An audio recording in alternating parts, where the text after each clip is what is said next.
Hello everybody, I'm Dennis van Wonderen. Usually at this time of year you would find me in the flower school at the RHS Tatton Park Flower Show. But sadly this year the show has been cancelled due to the current corona crisis. So the RHS got in touch and said, Dennis, we would like to create a virtual flower show. Are you interested in putting together a lovely display for the visitors to watch at home through the powers of the internet? And I said, of course I will. So I have put together a lovely selection of flowers here in my shop, and I'm going to show you how to create a very simple arrangement. Now, I'm using what we call a flower bed. It's like a pin-headed cushion, and it's got lots of pins through this lovely lead base, nice and weighty, and I can insert all my flowers into that. It's very environmentally friendly. The container can be used again afterwards, and so can your lovely pin cushion. So they're a good little investment to get. And I've put together a lovely selection of flowers. So starting with this one. Now we all know this one, don't we? This is, of course, the helianthus, or otherwise known as the sunflower. Now you may ask, where have all the petals gone? And the petals had kind of gone over a little bit, because this sunflower, believe it or not, is already 12 days old. So what you can do, you can actually pick all the petals off like you did with the daisy back in the day, and then you can enjoy this flower base for a good 12 or more days still to come. So rather than throwing it out, you can use it again in an arrangement. Now, if you're growing sunflowers with the kids in the garden or the grandchildren, and sometimes they blow over in the wind because they, haven't been secured properly, rather than chucking it out, this is a very good way of using it again. I'm working with a knife. Some of the heavier stems I might cut with my scissors, but I like working with a knife because I can simply cut the stem in my hand, and the excess goes straight into the bin. And then all I've got to do is basically put my flower into my pin cushion, give it a little push. Now see how that's really secure. So that's sunflower number one. Crack on with sunflower number two. Now the flowers that I've chosen today are obviously flower shop flowers, but you could quite easily use anything that you've got growing in your garden. And let's face it, this year more than any other year, your garden obviously looks amazing. There's so much coming up in the garden, so many lovely flowers that we can pick and play with. So if you are having a virtual dinner party, or the family's coming round over the garden fence and you still want the garden to look nice, you can just rustle up a lovely little display. Now who knows what these are? These are obviously Veronica. It's a wonderful flower, lasts a nice long time. Some of you might think it looks a little bit like a hebe with the tail, but it's a real florist flower. Most flower shops will stock Veronica. It's really easy to get hold of at this time of year. Not that expensive, so actually works quite well. And I'm just stripping down the stems before I put them in. Now, in the base of my design here, I have actually put some water in this container. It's a watertight container, so it will hold fluids and keep the flowers hydrated throughout. Now this is a gorgeous rose. I'm actually going to just pinch the petals off the side of the rose. These are what we call the guard petals, and they are around the head as the flower is growing on the bush.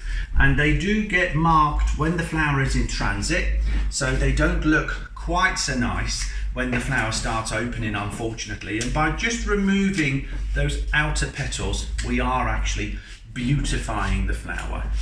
And once flowers go into a front room and they form part of a sort of an interior design, you want them to be perfect. They've got to look absolutely spot on. So everything that we can do to just make them look that little bit nicer is obviously welcomed.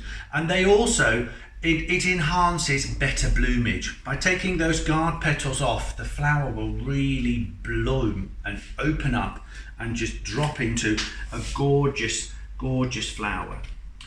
Now I'll turn this round for a moment. Now there's no fancy camera work here, there's no fancy lighting. I'm just filming it on my trusty mobile phone, and I'm just going to show that round, so hopefully you can see what I'm doing here. And I'm just going to carry on, finish my design. Now who knows what this is? This is a Nutan Protea. It is a wonderful tropical flower.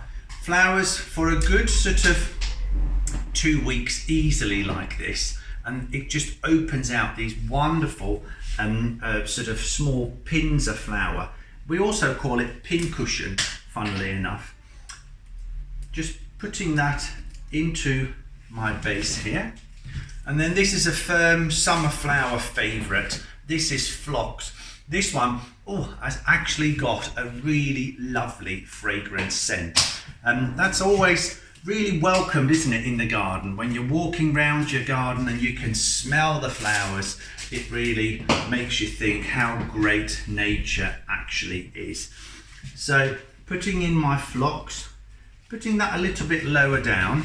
So see, as I turn that round, I've also put one just on the side there, and I've got a couple of ingredients left.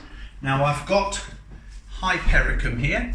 It's Hypericum is its Latin name. It's also known as St. John's wort, and it's used for medicinal purposes. So if you ever use things like echinacea when you're suffering from a cold, things like that, it's used quite freely in homeopathic medicine. Putting that nice and low into the base of the design, I just want to get that lovely bit of zesty lime green in there, so that really complements what we're doing. And then I've got some foliages. Now I've got lovely cordyline foliage here, edges round the side, lovely pink stripe, and there's a bit of a pink gloss over the leaf. Now I'm going to cut that at an angle, fold it over, and put the stem through the leaf like that, so that I end up with a really nice little rolled over leaf. And that is going to sit at the base of my design to just give me a little bit of pink down the bottom, but more importantly, it also starts to hide some of the pincushion that obviously we don't want to see. And as you can put flowers in the top of the pincushion, it's also really easy to push them in from the side, because they will wedge themselves in between the pins like so as you put them in, as well as obviously putting them in from the top.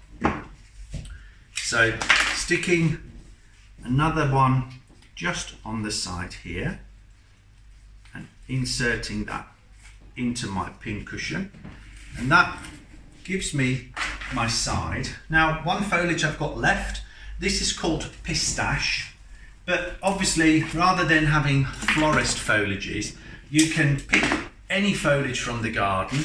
Some lasts longer than others, so it might benefit you to have a little practice before you start creating your masterpiece with what you think would work well. Obviously, flowers and foliages that have been grown for the trade are, you know, sort of guaranteed almost to have a long shelf life, because you, the customer, pays good money for your flowers when you go to the florist, and you want your flower arrangement to last as long as it possibly will. But you can, as I say, if you're a keen flower arranger or a budding florist entrepreneur, you can obviously source quite a lot of your materials from the garden. And just poking a little bit in the side here.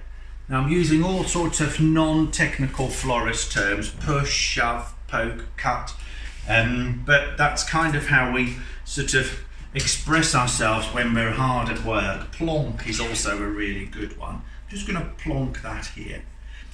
And I'm just filling in the back here so that the design doesn't look quite so messy if you're walking past it from the other side. But obviously this is what we call a forward facing design.